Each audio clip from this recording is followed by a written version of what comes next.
Well, welcome back, folks. We have some exciting things that we still need to study about Revelation chapter 12.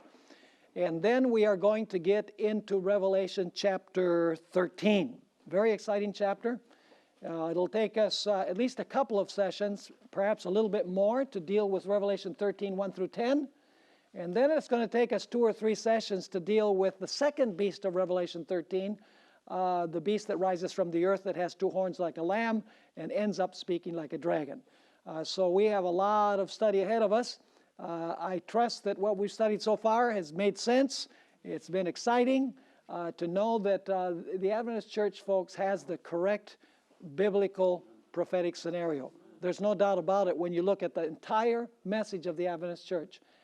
Our method is vital to our message and our mission.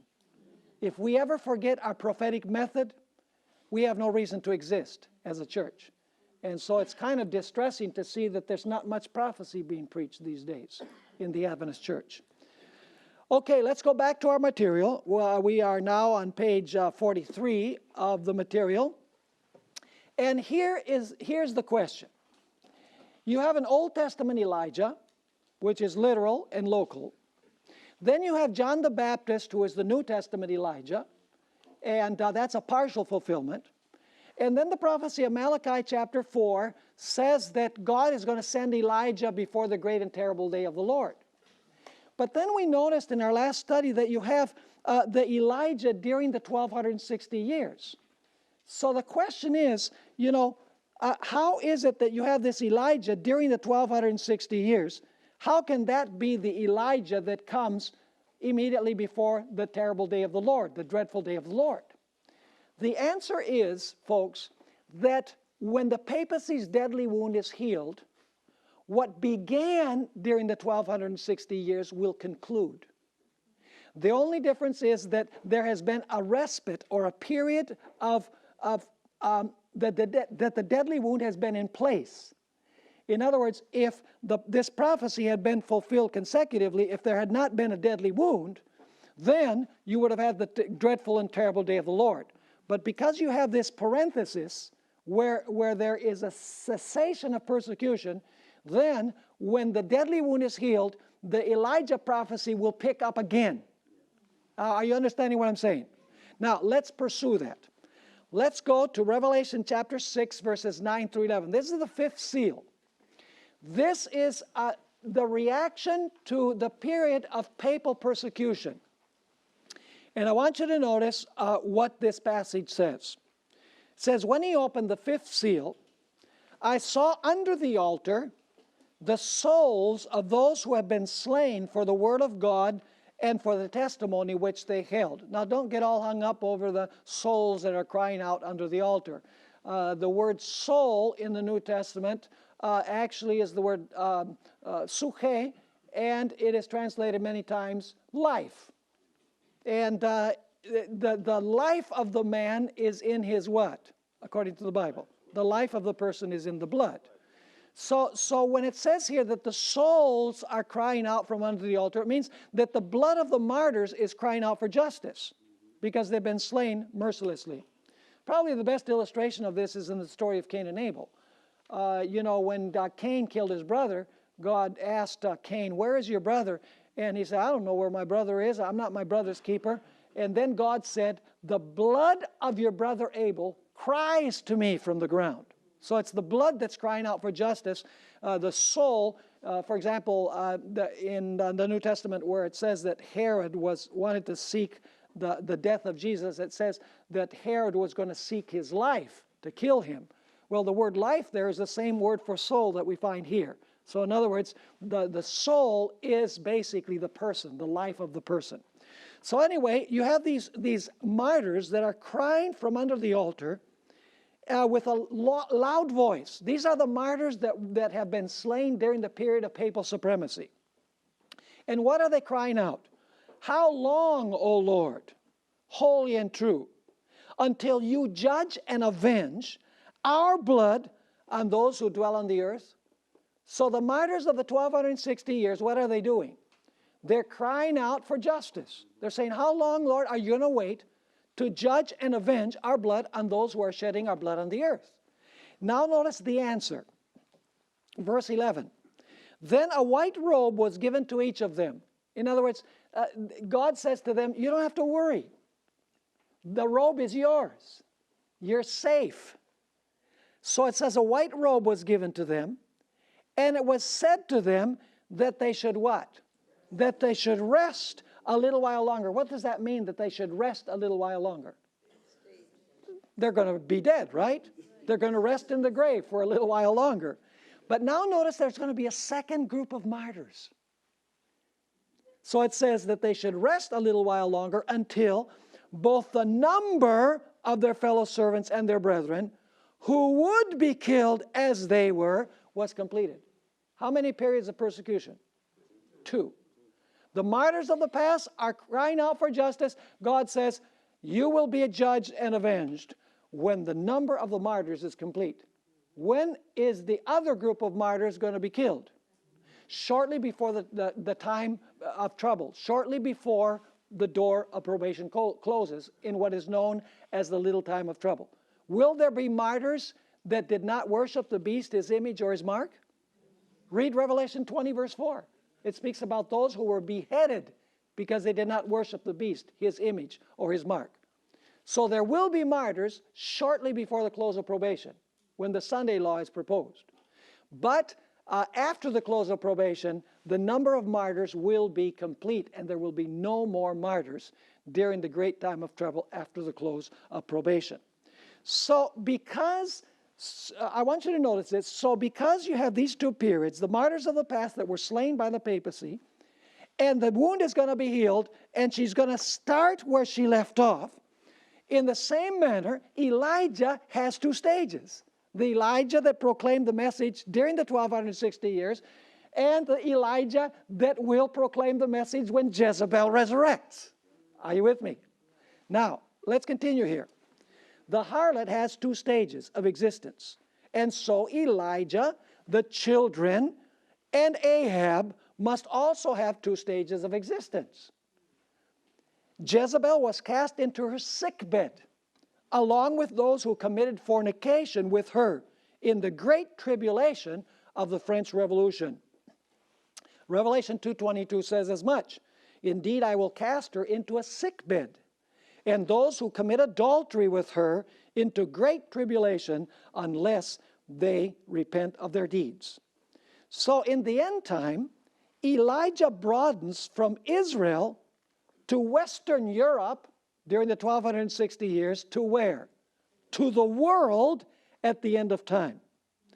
Now, let's take a look at Revelation chapter 12 and verse 16 and 17. After the 3.5 times, God would raise up a people who have certain characteristics. They would keep the commandments of God, and they would have the gift of prophecy. They would preach true worship to the Creator. They would restore the everlasting gospel. They would denounce Babylon, and they would lead the world to take a stand for the seal of God or for the mark of the beast. Does this sound like end-time Elijah? This is the end-time Elijah. And Revelation 18 verse 1 says that the whole world will be illuminated by the glory of this angel. It makes the third angel's message a loud cry. Get out of there. Don't worship the beast, his image, or receive the mark, because if you do, the wrath of God will fall upon you. It's God's last message to the world. And that is the message of the end-time Elijah. Now let's notice Revelation 12, verses 15 and 16. So the serpent, the dragon, spewed water out of his mouth, singular, like a flood after the woman, that he might cause her to be carried away by the flood. But now something comes to the rescue. Not someone, but something comes to the rescue. It says in verse 16, but the earth helped the woman. So is the earth a helpful place to the persecuted church? Yes. The earth helped the woman. And the earth opened its mouth and swallowed up the flood, which the dragon had spewed out of his mouth. So now the earth helps the woman. Now let's notice, once again, the literary structure of Revelation 12. I have it summarized here in your syllabus so that we can see the sequence. We've covered a lot of material, and so you might not have caught all of the sequence of events that we have in this chapter. So let's review them. First of all, do we have flashbacks to heaven in Revelation 12? Takes us back to the beginning of the controversy. Then do we have Israel in the Old Testament? Yes, it's denoted by the woman who has a crown with 12 stars. The child has not been born yet, so it must be the Old Testament church. Then you have what? The birth of the child. And then you have, it says, he was caught up to God and to his throne. You have the ascension of Jesus. And then you have the victory celebration in heaven. Remember Revelation 12, verse 12? You have the victory celebration in heaven. And then what does the dragon do? He says, well, the child is out of my hands. He's gone. He beat me. So he says, I'll take second best now. So what does he do? He goes after the woman. And how long does he go after the woman? For 1,260 years.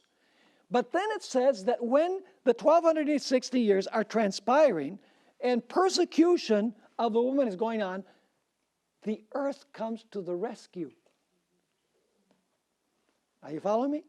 It says the earth helped the woman and swallowed up the waters. Is that the end of the story?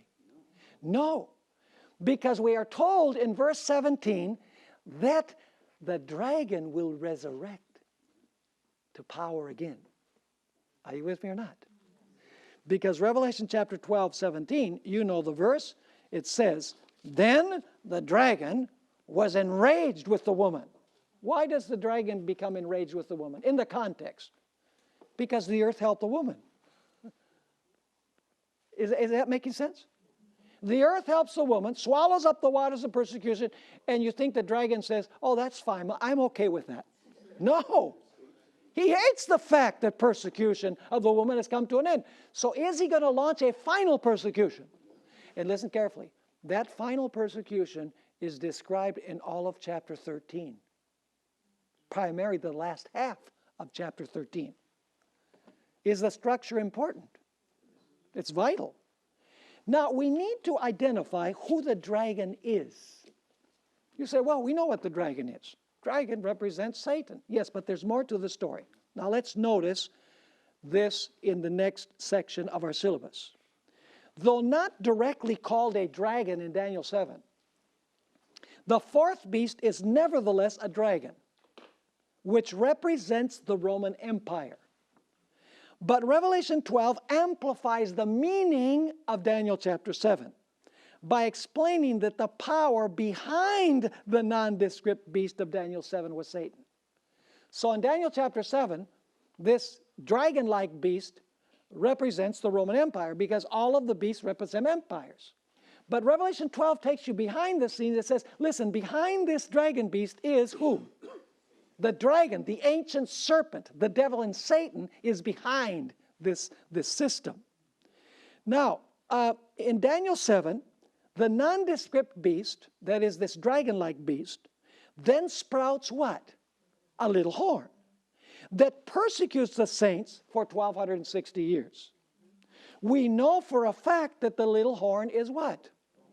Roman. Why? Because it rises from the head of the fourth beast and among its 10 horns. But Revelation 12 takes us behind the scenes to show us that the real power behind the little horn's work during the 1,260 years, papal Rome, was the dragon. Are you following me? I'm going to make a very important point here. Thus Satan persecuted the woman through the instrumentality of what? Of Rome. This is the reason we are told in Revelation 13, verse 2, that the dragon gave his seat, authority, and power to the beast. So the beast operates by the power of whom? Of the dragon. So what does the dragon represent? The dragon represents pagan Rome. Then papal Rome continues exercising the authority of what? The dragon. But now there's an additional point, which is very important. But we are also told that after a period of respite, the dragon will persecute the remnant at the end of time. It is the same dragon that persecuted the child and the woman, and therefore it must represent Satan working through Rome. And this is a point that has been missed. Revelation 13:11, when it says that this beast from the earth speaks like a dragon, it's not only saying it speaks like Satan, but it speaks like Rome.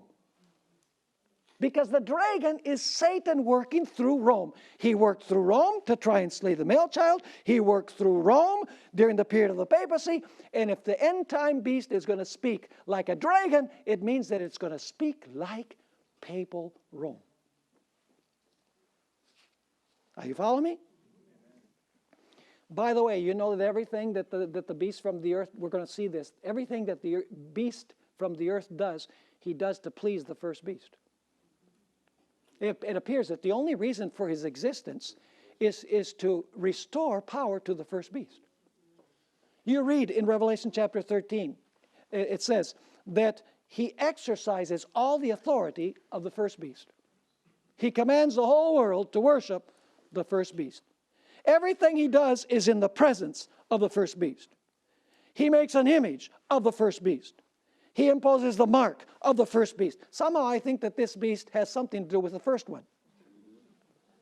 And we've already identified the first beast as papal Rome. So the United States is going to speak like a dragon. It means that the United States is going to speak like what? It's going to speak like Rome. Not only like Satan. Satan working through who? Satan working through Rome. Now let's continue here to the next page, page 45. In all stages, it is Satan working through Rome. The dragon persecutes the child, then hands off the baton to the beast. Then after a period of respite, the beast from the earth speaks like a dragon. Notice that Ellen White had this very clear. You know, people are critical of Ellen White. And I find that there are two kinds of people that criticize Ellen White. Number one, those who never read Ellen White. And number two, those who read her with the purpose of criticizing.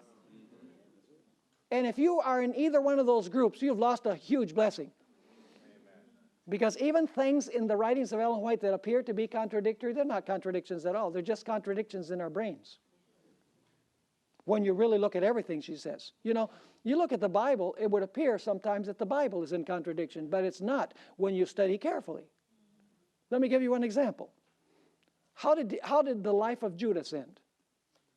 Well, you read the book of Acts, it says he fell headlong and his belly exploded and his innards came out. You read the Gospels that said he went and hung himself. So some scholars say, see, the Bible contradicts itself. Ellen White puts them together in a beautiful way. She says that Judas was the heaviest of the apostles. And, you know, he went up a tree and, you know, he put the rope around a branch of a tree. And then he jumped, you know, to hang himself. But he was so heavy and the branch broke. And he fell headlong and his belly exploded and his innards came out. So the contradiction is only in our pea brains, if you please. The Bible does not have contradictions. Neither does the spirit of prophecy. When you study everything that Ellen White had to say, it is amazing what this woman did through the power of the Holy Spirit. I stand amazed every day because I read her with an open mind and an open heart. Notice what she had to say about these two stages of Rome. God's word has given warning of the impending danger. Let this be unheeded, and the Protestant world will learn what the purposes of Rome really are, only when it is too late to escape the snare. Are you catching the picture? Protestants don't have the foggiest idea that they're playing with fire. When they fall in love with the papacy, and Rick Warren and Joel Osteen and all these television evangelists, you know, go to the Vatican, they're wowed by what Francis I is saying. They don't have the foggiest idea that they're playing with fire because they don't understand prophecy. Do you think that they would want anything to do with this system if they understood what we are studying here? Absolutely not. Who's going to tell them? We are. We have to tell people. And we become so politically correct in the church. Oh, no, don't say anything about the papacy. They might be offended. And so you'll offend them right into hell. Sorry. Okay. God's word has given warning of the impending danger. Let this be unheeded, and the Protestant world will learn what the purposes of Rome really are only when it is too late to escape the snare. And then she speaks about the papacy. She is silently growing into power. Wow, she said that back then. What would she say now? Her doctrines are exerting their influence. Where? In legislative halls, in the churches, and in the hearts of men. She is piling up her lofty and massive structures in the secret recesses of which her former persecutions will be repeated. So is the papacy going to have another stage? Is Jezebel going to have another stage? So is Elijah going to have another stage? Yes. See? When the Jezebel has two stages, Elijah has two stages. She continues saying, stealthily and unsuspectedly, she is strengthening her forces to further her own ends when the time shall come for her to strike. What is it that strikes? A serpent. You know, Ellen White gives the best description of the papacy that I've ever seen. She says, behind the variable appearance of the chameleon is the invariable venom of the serpent.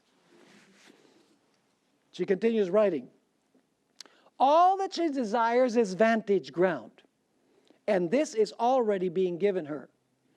We shall soon see and feel what the purpose of the Roman element is. Remember we read that, Roman element? That's the church using what? The power of the state. We shall soon see, she says, we shall soon see and shall feel what the purpose of the Roman element is. Whoever shall believe and obey the word of God will thereby incur reproach and persecution. So what must the Roman element be? It must be the papacy joining the civil power to persecute, as we have studied. Here's another statement. Last day events, page 381. By this first beast, Revelation 13, 1 through 10, is represented the Roman Church, an ecclesiastical body clothed with civil power, having authority to punish all dissenters. The image to the beast represents another religious body clothed with similar powers, because it's an image, folks. The formation of this image is the work of that beast, whose peaceful rise and mild professions render it so striking a symbol of the United States. Here is to be found an image of the papacy. Are these prophecies making sense? Now let's continue. What came to the rescue of the woman who was being persecuted in Europe during the 1260 years? The earth must refer to a different place, because all of the beasts of Daniel 7 came from where? From the sea, including the fourth beast, or the dragon-like beast. What is represented by the earth? It represents the territory of what? Of the United States. Now, listen carefully to what I'm going to say. In Revelation 12, you still don't have the United States. You have the territory of the United States. In Revelation 13, you have a beast that rises from the earth in that territory. That's the establishment of the nation of the United States. Are you with me? So notice once again, in our syllabus, what is represented by the earth? It represents the territory of the United States. At this point, the nation had not yet come forth from the earth. The territory provided what? Refuge for the woman, beginning when? In 1620. And the nation later arose from this territory around 1798. When the Constitution, the Declaration of Independence, and the Bill of Rights were approved, then you have the nation being established. And it rises in the same territory that provided what? That provided refuge for God's people. Are you with me? In Revelation 12, 13 through 15, we find a description of the person. This is a very important point, and I'm going to show you how Ellen White was so right in the order of events that she presents in Great Controversy. In Revelation 12:13 through 15, we find a description of the persecution of the woman by the dragon for 1,260 years. Then in verse 16, you have the earth helping the woman. The earth helps the woman before the 1,260 years come to an end. Correct?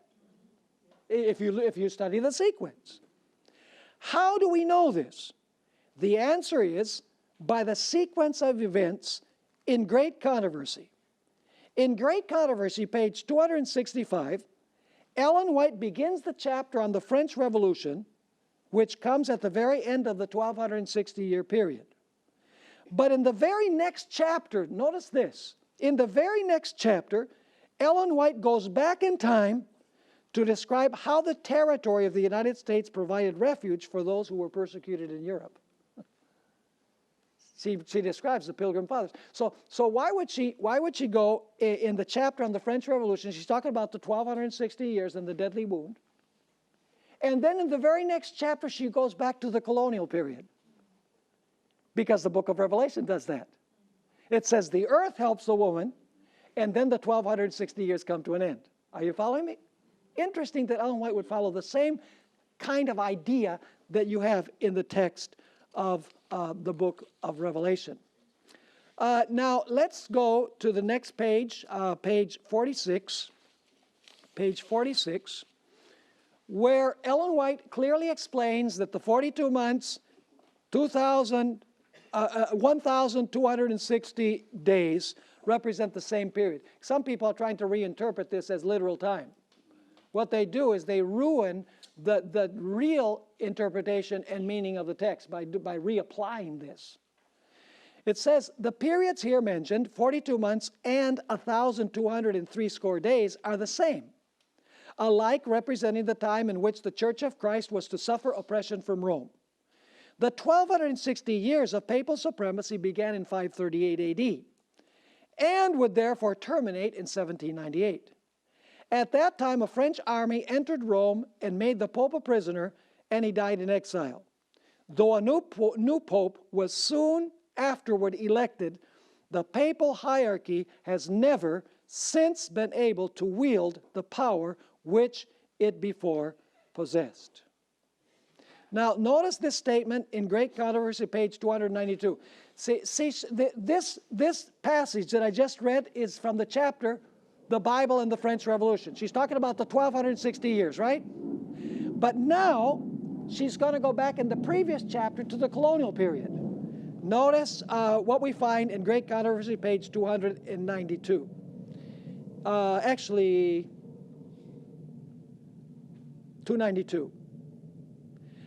It was their desire for liberty of conscience that inspired the pilgrims to what?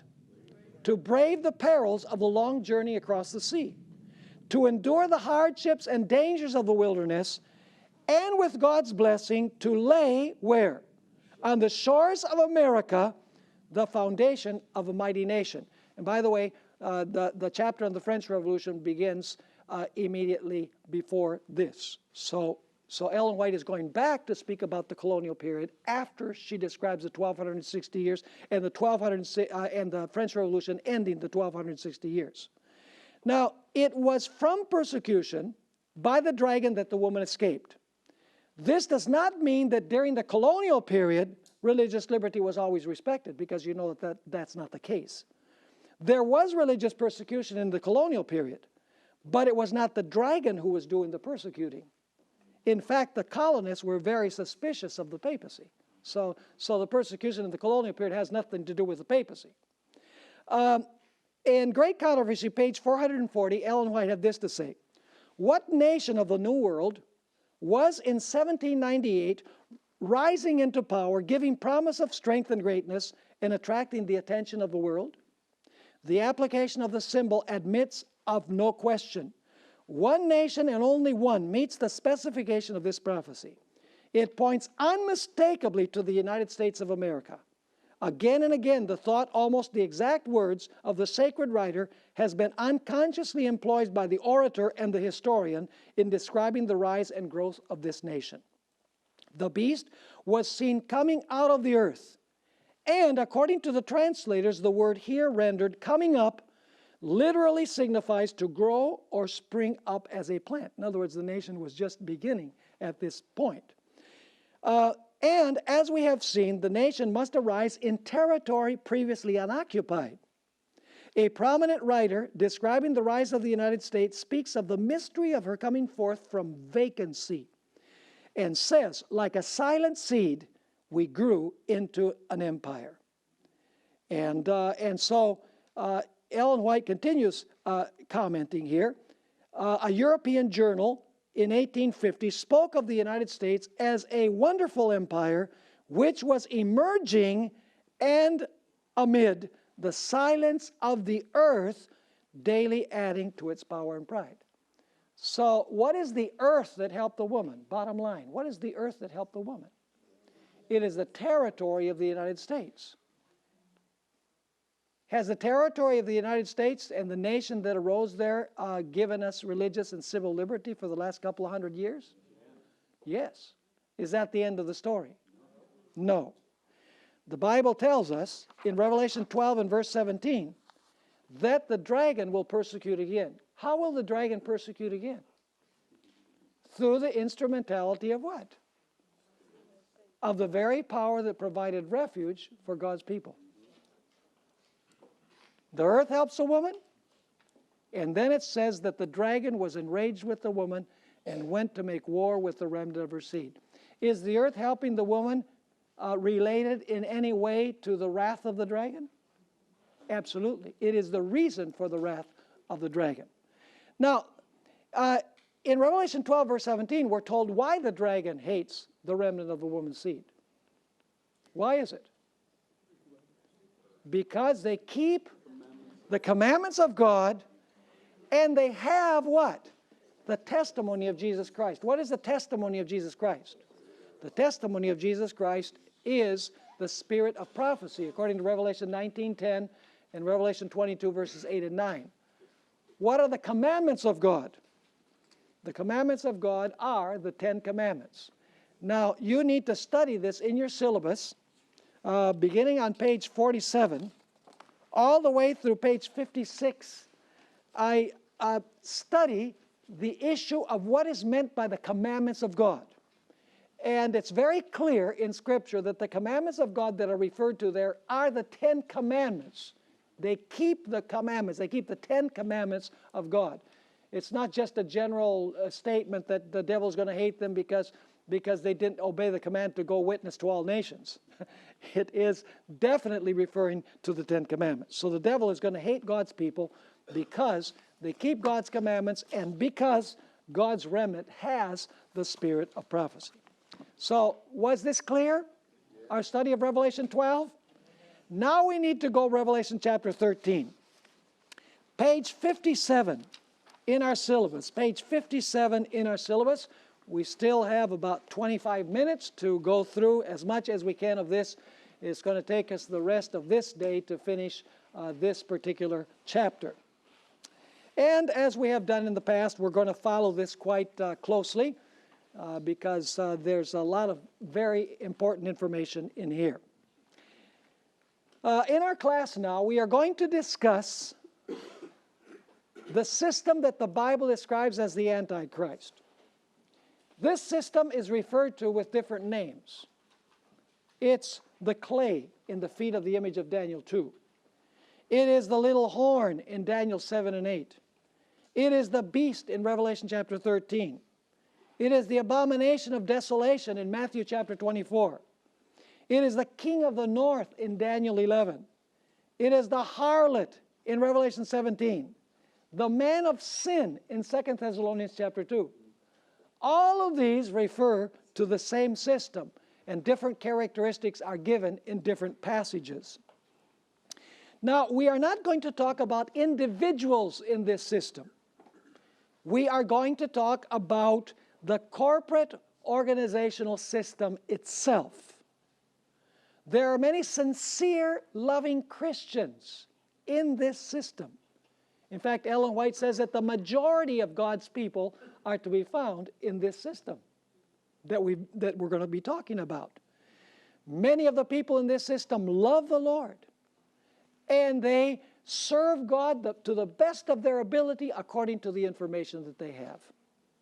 But the system itself is corrupt, and its condition is irreversible. And you say, now how is it possible to make a distinction between a system and the individuals that are found within that system? Perhaps the best explanation is found in the case of the apostate Jewish church of the days of Christ. At that time, the corporate church, the ministers and the theologians in their majority had become corrupt. Would you agree with that? The governing Sanhedrin on several occasions pronounced the death sentence against Christ. The priesthood of the nation was corrupt. Jesus said that the nation was caught up in a rigid ritualism. Is the papacy characterized by a rigid ritualism? Did you see the funeral of John Paul II? Talk about ritualism. So Jesus said that the nation was caught up in a rigid ritualism while its heart was far away from the Lord. In the midst of this apostasy, Jesus came to attempt to bring about revival and reformation. Initially, Jesus came to the lost sheep of the house of Israel with the intention of calling people to experience a revival and reformation. His plan A was not for people to leave the Jewish denomination. But as time went by and the ministry of Jesus reached its climax, it became clear that the nation, that this apostate church had reached a point of infidel hardihood. And so finally Jesus, in Matthew 23, just a few days before his death, scathingly but lovingly rebuked these religious leaders, pronouncing the famous woes upon the scribes and the Pharisees. He used politically incorrect language, calling them hypocrites, murderers, generation of vipers, serpents, and asked them how they could escape the condemnation of hell. And then he said that the kingdom would be taken away from them and would be given to a nation or to a people that produces the fruits thereof. So might we safely say that the church of Christ's day was an apostate church? As a system, yes. But now notice, not all who belonged to the system were apostate. There were many sincere individuals who were faithful children of God within this apostate system. We think of people like the 11 apostles, excluding Judas. We think of the 12, we think of Nicodemus. We think of Joseph of Arimathea, of wise Gamaliel, and even of Saul of Tarsus, who had a sincere heart, but he was sincerely wrong.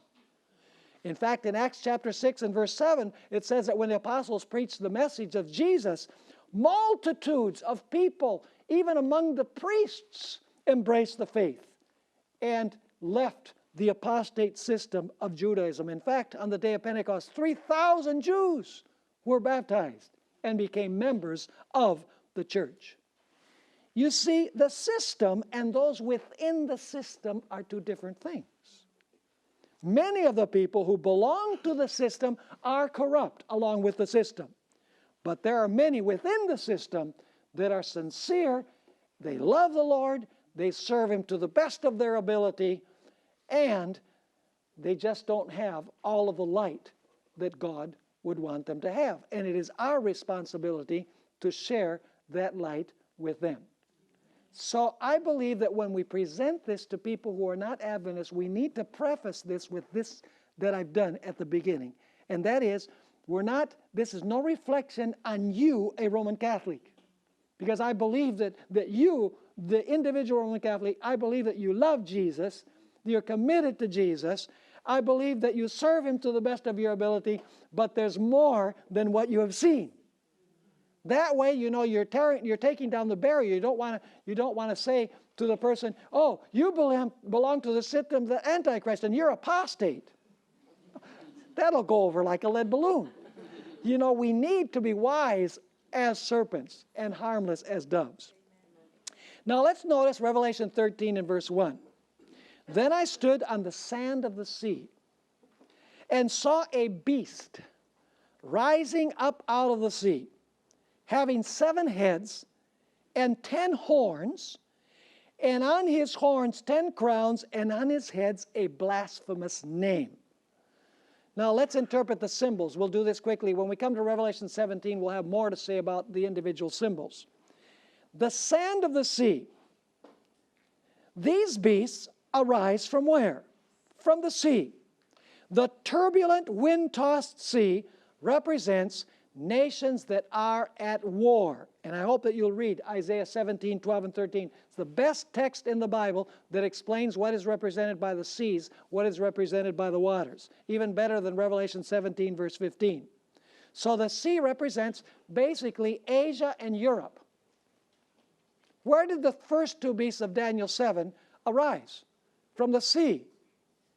And Babylon and Medo-Persia were in Asia. Where did the leopard and the dragon beast rise? From the sea.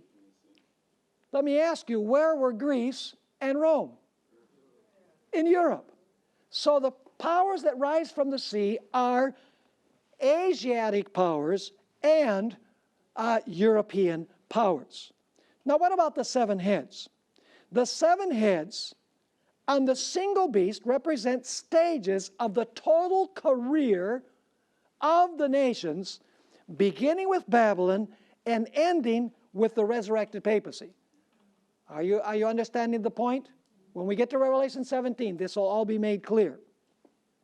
For example, while the leopard with 4 heads in Daniel 7 presents the total career of Greece without any time distinctions, Daniel 8, 3 through 5 and verse 20 expands upon Daniel 7 by explaining that Greece would be ruled first by a notable horn, then after the notable horn was broken, it would be followed by 4 horns. So does Daniel 8 amplify Daniel 7? Yeah, Daniel 7 gives you the total picture, total career. Then it goes on to specify and to give additional details. Now, what is represented by the 10 horns? The 10 horns are not dispersed among the 7 heads. The 10 horns are all on the same head. We're going to find that first of all they're on head number 5, then they're on head number 6, and finally they are on head number 7.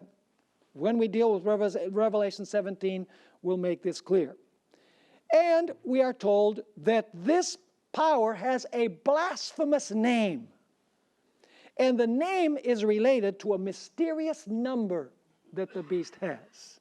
The number 666.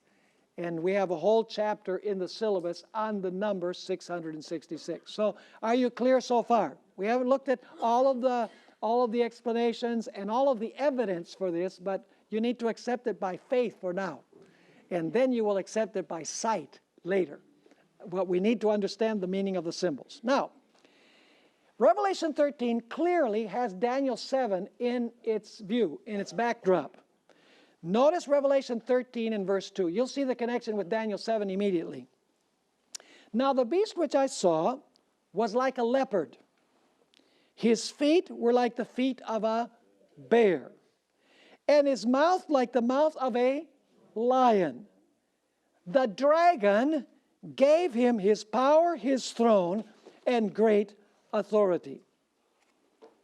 Where else do we find 4 beasts? Lion, bear, leopard, and dragon. In Daniel 7. This is as subtle as a freight train. That if you want to understand Revelation 13, you must go back where? To Daniel 7. See, the Old Testament is indispensable, folks.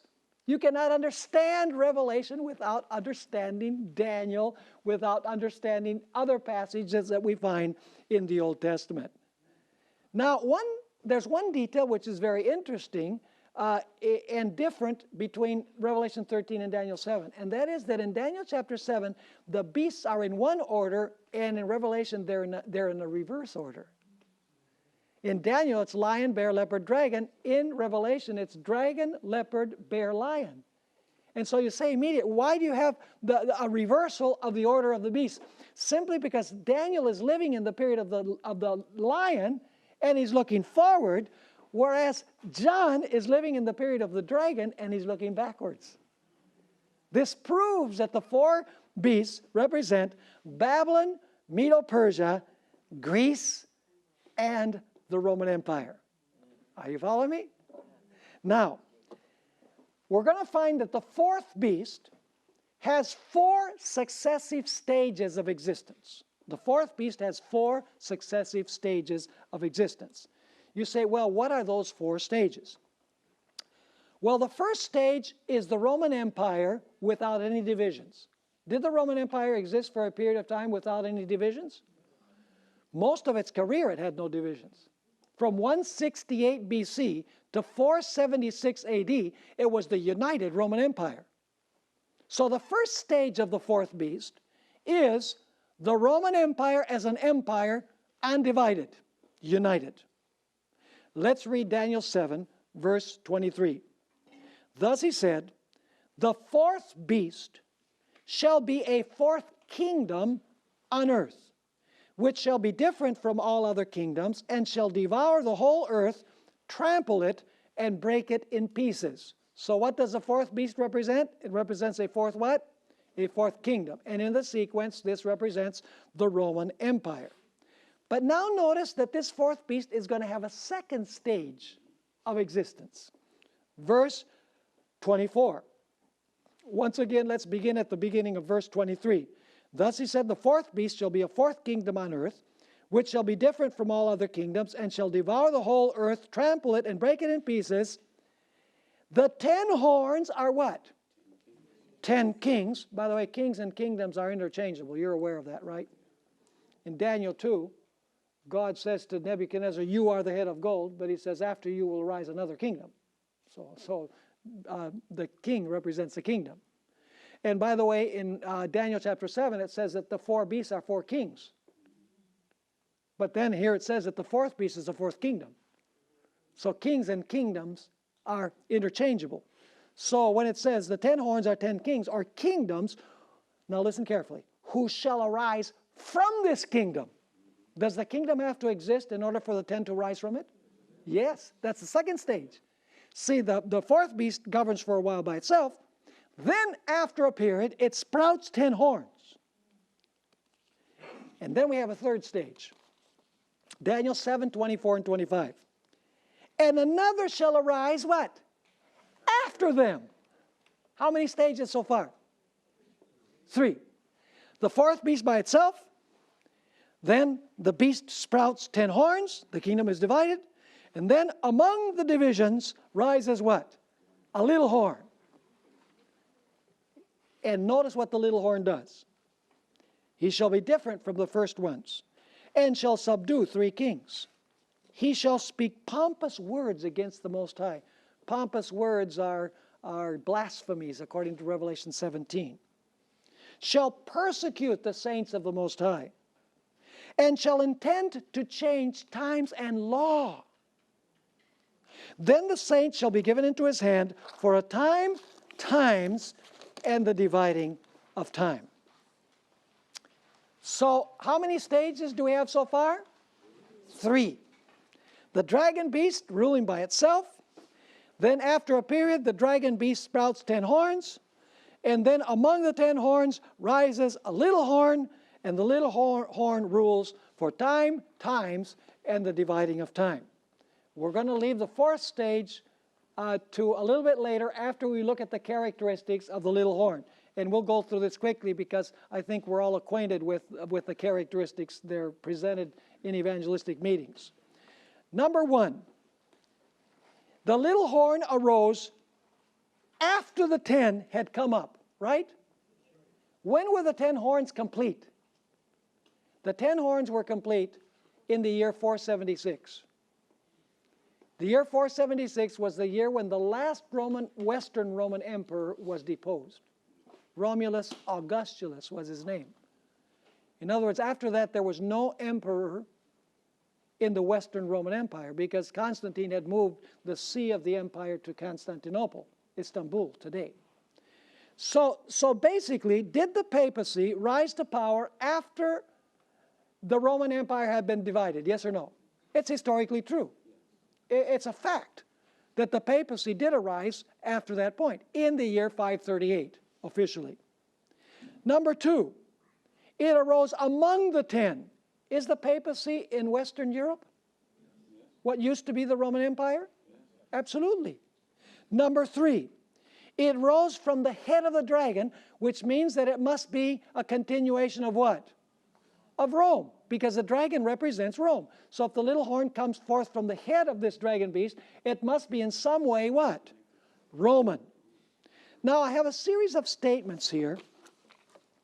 I don't know how many of these statements I should read because it's about 2.5 pages of statements where historians clearly say that the papacy is a continuation of Rome, but a different kind of Rome.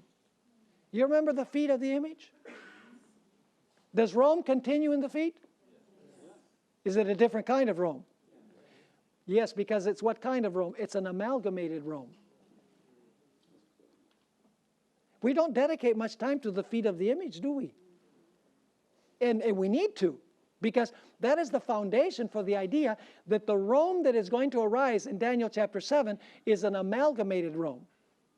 It is a Rome that joins church with state. It continues the political power of the Roman Empire, but it adds an element which is what?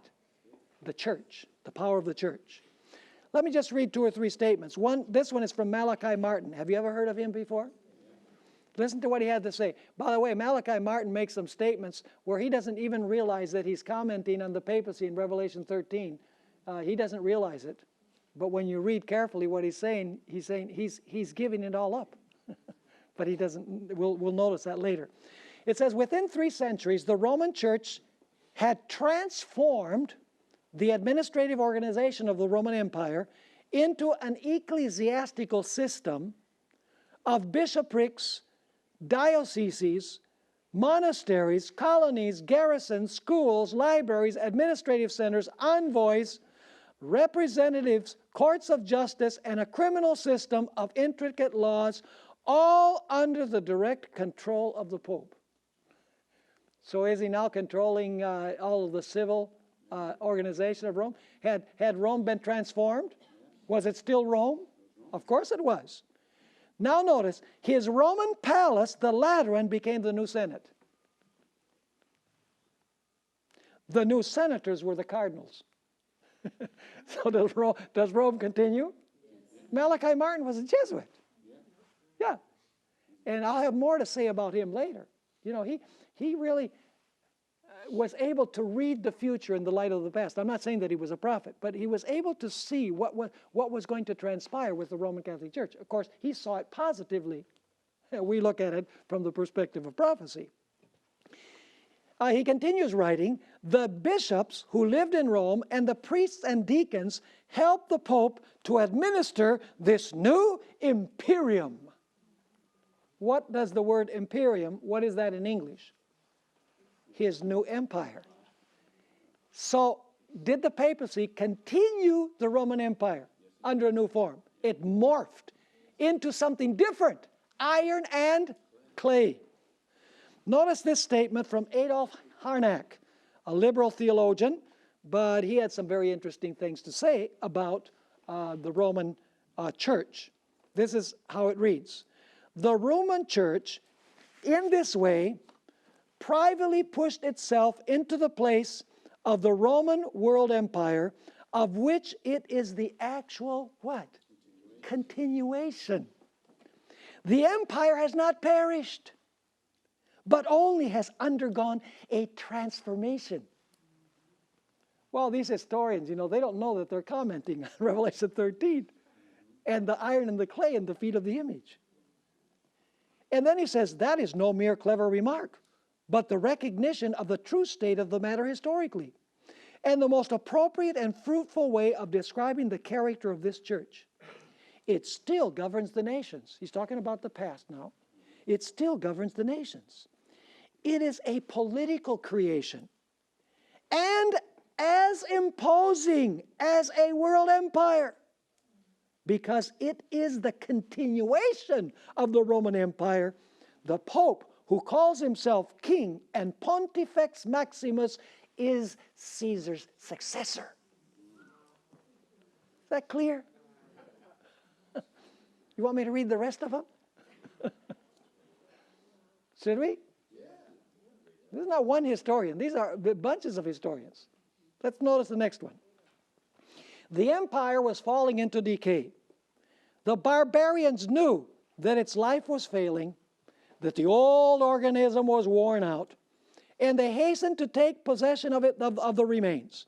From every direction they came for the spoils. The Saxons and the Angles settled in Great Britain. The Franks invaded northern Gaul. The Visigoths made Spain and the regions south of the Loire their own. The Burgundians took possession of the upper valley of the Rhone. The Vandals made conquests in Africa. The Ostrogoths and Lombards were waiting for their turn to come. Among these new invaders, some were heretics and others were pagans. What is to become of the church? Are its days numbered? And is the empire to bring it down as its companion into an open tomb? No, the church will not descend into the tomb. It will survive the empire. It will have to pass through days of distress. It will witness calamity after calamity, ruins heaped upon ruins, talking about the barbarian invasions. But in the midst of the greatest sadness, it will receive precious consolations. One after another, these barbarian peoples will submit to its laws, the laws of the papacy, and will count it a glory to be the church's children. The frontiers of the church will be extended. Its institutions, for a moment shaken by the barbarians, will be consolidated, developed, and will adapt themselves to their surroundings. The papacy, most sorely tried of all, will make a new advance. At length, a second empire will arise. And of this empire, the Pope will be the master. More than this, he will be the master of Europe. He will dictate his orders to kings who will obey them. What do you think? Well, we're going to bring this to a conclusion now because time is up. But what we're going to do when we come back is finish reading these statements. I debated on whether to read them all because you have them written. Visit secretsunsealed.org for annual class dates and topics. Anchor is a seminary-level course of study on the fundamentals of Seventh-day Adventist theology taught by Pastor Stephen Bohr and guest theologians. Seating is limited.